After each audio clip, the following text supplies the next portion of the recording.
Hey, do you have an Amazon Echo? If so, Popcorn Finance now has an Alexa skill. And you know what? I'll even help you set it up. Just push pause right now and then play when you're right next to your Echo. Alexa, enable Popcorn Finance. And that's it. It should be set up. Now, if you don't have an Echo, then this was a waste of your time. I'm sorry about that. But if you do have one, try listening to today's episode on your Echo.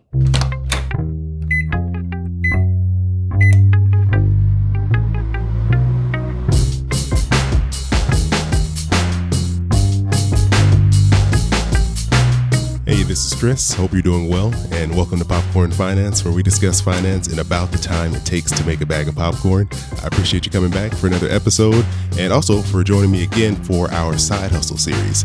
We've had a few episodes so far, kind of just talking about different types of side hustles, different things people have done with them, some that have not gone as planned, and other people have taken them and turned them into their full-time thing. And so today I'm joined by Jason. He's the creator of thewealthhound.com, and he has some interesting stories to share about a side hustle he's tried. So let me just bring him in here. Hey, Jason, how's it going? Hey, Chris, what's up? Thanks for having me. I appreciate you stopping by, and we had talked a little bit over Twitter, and I got a chance to check out this really interesting blog post you did on your site at thewealthhound.com. It's 5 side hustles I had before side hustles were called side hustles. And I thought, I liked the title. And I really liked some of the stories that you were sharing in there. Before we jump in, what made you decide to write this post? Well, honestly, growing up, I've really had a passion for entrepreneurship. And ever since I can remember, I've just been looking to hustle, make money, be my own boss, quite honestly. And so when I was trying to think of ideas for the blog, I thought this is perfect. I'll share how other people can make money on the side, add some padding to their income. And this is what I came up with. I just went through my past and kind of came up with 5 of the side hustles that I've done, and then shared them, with the blog followers over at the Wealth Hound. I really like it. And, one that stood out to me the most was the one side hustle you did about dead fish cleanup. And in there, you mentioned that you did this back when you were in high school, and your friend Jeff came to you and pitched the idea. So, how did this come about? And, kind of tell us just what this whole dead fish cleanup thing was.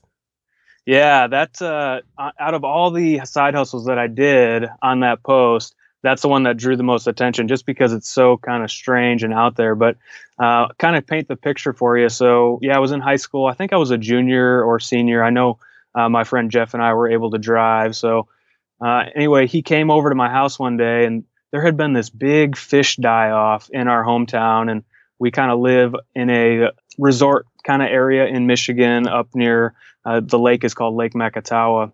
And for whatever reason this spring, I think it was because of the way the temperatures rose in the water rapidly, there was a big fish die-off. And so all the homeowners that lived around the lake had all these dead fish that had come up on the beach and didn't know what to do with them, quite honestly. I mean, there's nowhere, like if you look it up on Google or in the Yellow Pages, there's nowhere out there that specializes in dead fish cleanup.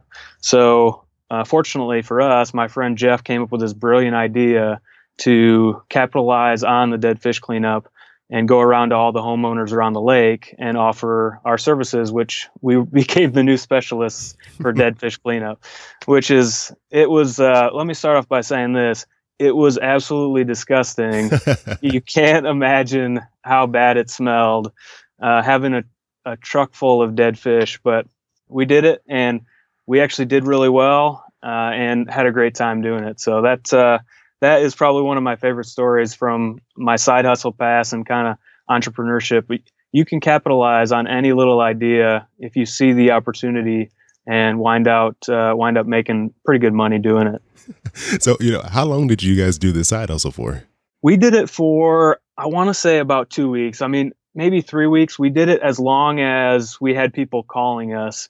So the way we kind of got our name out there is, so he came to me that night, and by the end of the night, we had flyers printed off with dead fish cleanup. There was a picture of like a skeleton of a fish, and then basically our phone numbers, and then I want maybe like an instant quote or something like that.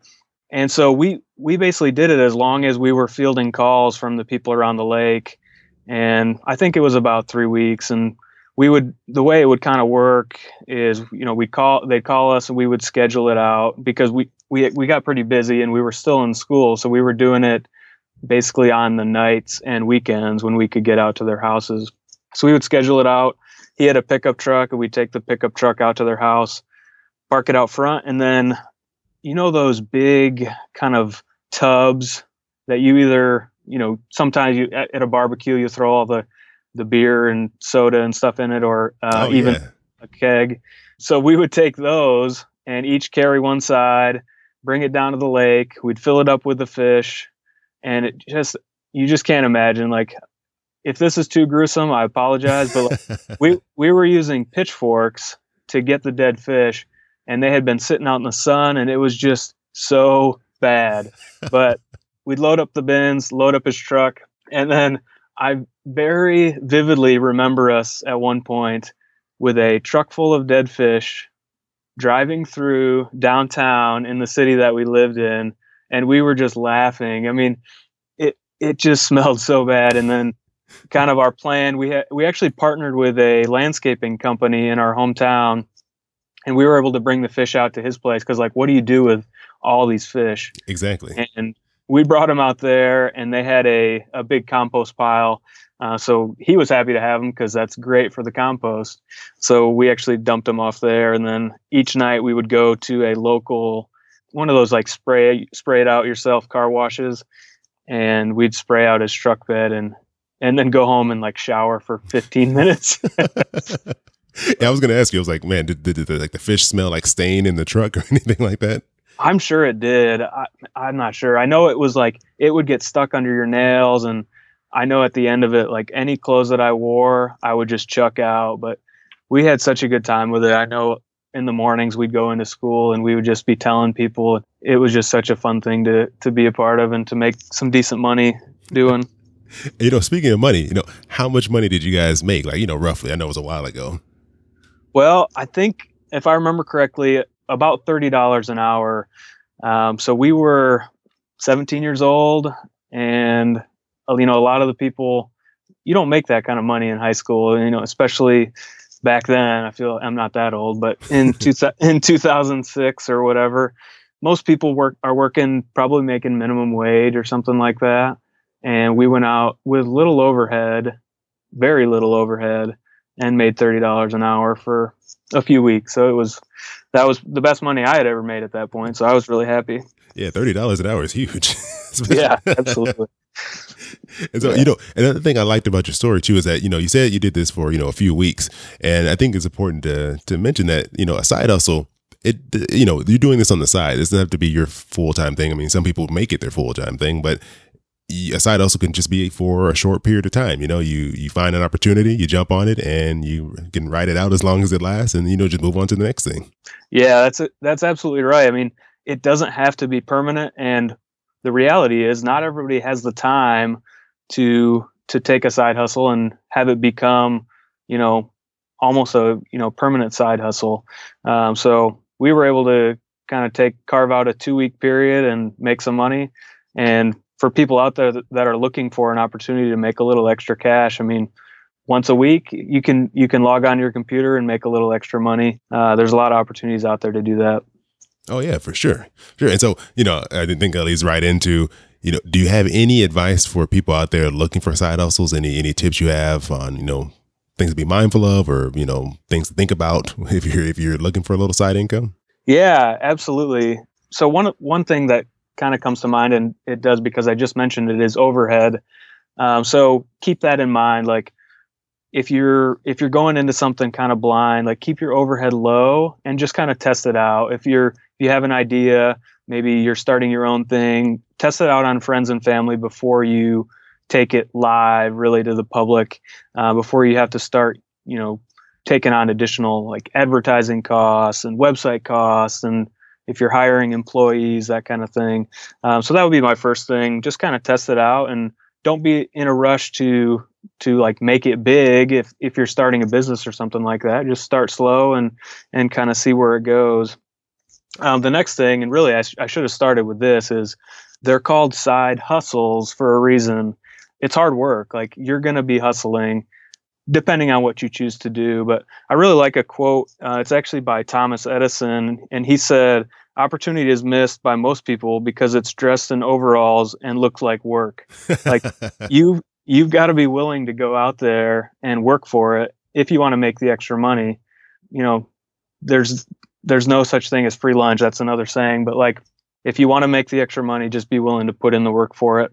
And then kind of going along with the fish story, like you can make good money doing what other people don't want to do. So if you're having trouble coming up with an idea, like try to think of what other people don't like to do, and then just put on your gloves and get to work.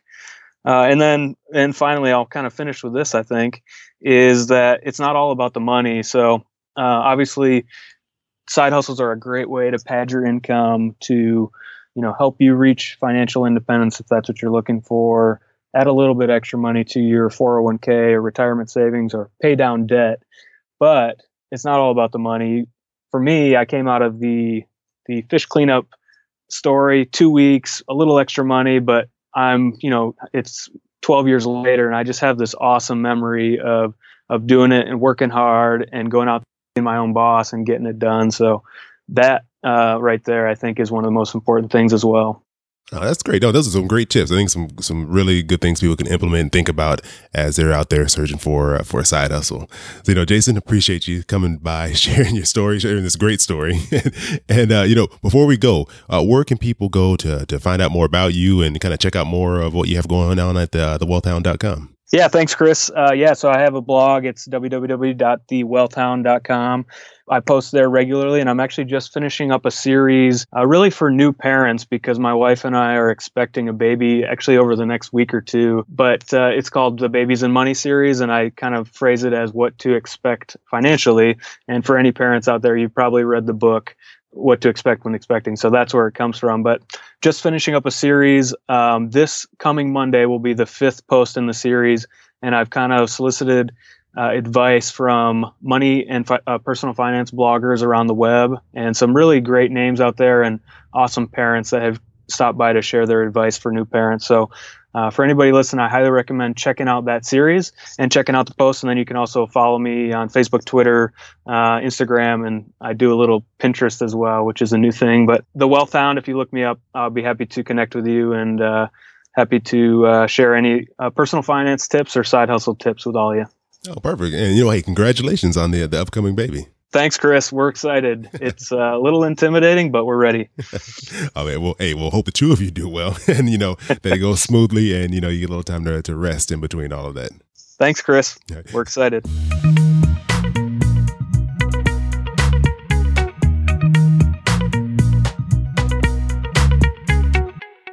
Thanks again to Jason from thewealthhound.com for stopping by and sharing his really interesting story on his dead fish cleanup side hustle. I think it was something that, he did a long time ago, and it was only for a short period of time, but I think it goes to show that really there's side hustle opportunities out there anywhere you look. You just kind of have to find what fits you, find an opportunity that works, find the need that people have, and jump on it. So make sure you visit popcornfinance.com/side hustle, where you can find out more information about Jason, get a recap of this episode, and also hear from all the other great guests who have stopped by during the side hustle series.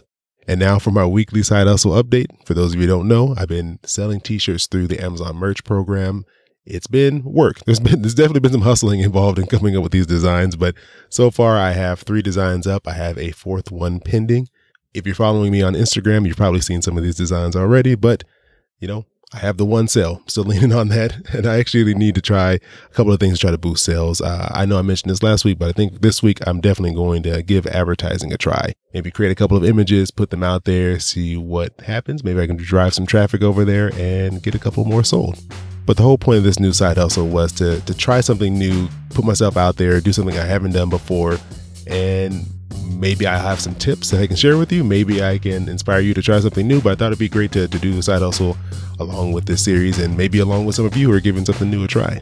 So if you want to follow along with what I'm doing, just visit popcornfinance.com/side hustle, and I'll have links to the shirts I'm making there, and then also some links to some other side hustles that I've tried in the past. So if you want to give them a try, you can just click through there and it'll take you to a sign up page.